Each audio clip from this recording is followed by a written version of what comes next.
أعوذ بالله من الشيطان الرجيم. بسم الله الرحمن الرحيم. والنازعات غرقا والناشطات نشطا والسابحات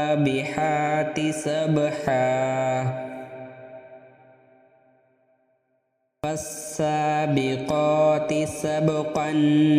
فالمدبرات أمرا يوم ترجف الراجفة تتبعها الرادفة قلوب يومئذ واجفة أبصارها خاشعة يقولون أئنا لمردودون في الحافرة أئذا كنا عظاما نخرة قالوا تلك إذا كرة خاسرة فإنما هي زجرة واحدة فإذا هم بالساهرة هل أتاك حديث موسى إذ ناداه ربه بالواد المقدس طوى اذهب إلى فرعون إنه طغى فقل هل لك إلى أن تزكى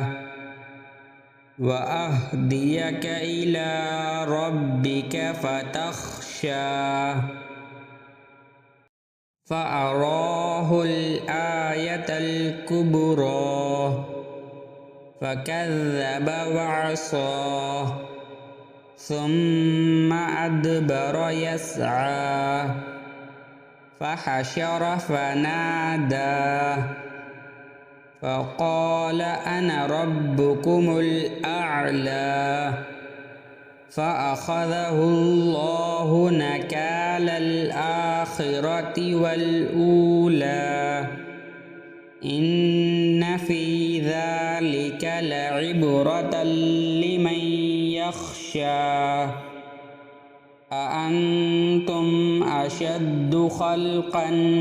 أم السماء بناها رفع سمكها فسواها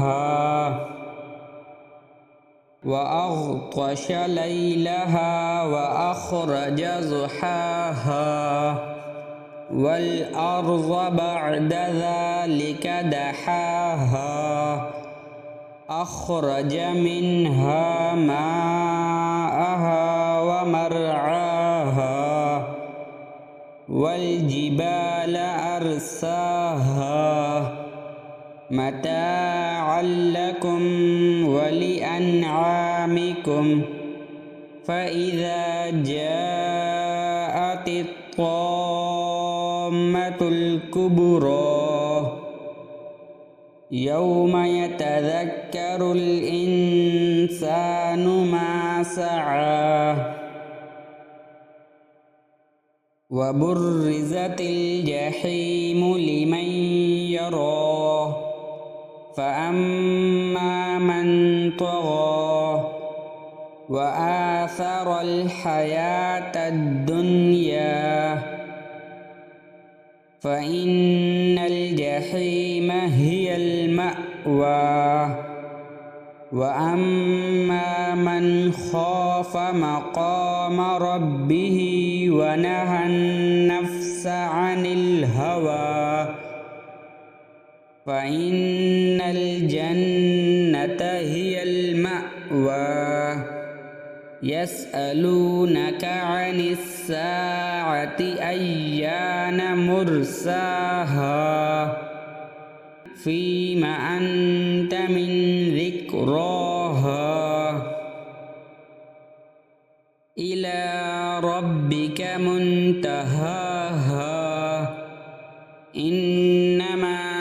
أنت منذر من يخشاها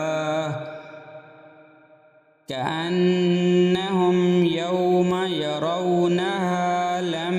يلبثوا إلا عشية أو ضحاها